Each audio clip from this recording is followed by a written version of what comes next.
আসসালামু আলাইকুম ওরহমতুল্লাহি ওবারাকাতু।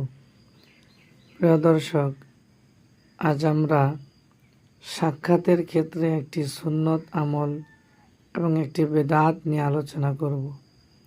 সাক্ষাতের ক্ষেত্রে সুন্নত আমল হলো পরস্পরে সালাম বিনিময় করা, মুসাফা করা। সে ছোট হোক, বড় হোক, গরিব হোক, ধনী হোক, রাজা হোক, প্রজা হোক, শিক্ষিত হোক, অশিক্ষিত হোক, এক্ষেত্রে একজন আরেকজনকে অভিবাদন জানানোর জন্য মাধ্যম হলো সালাম বিনিময় করা।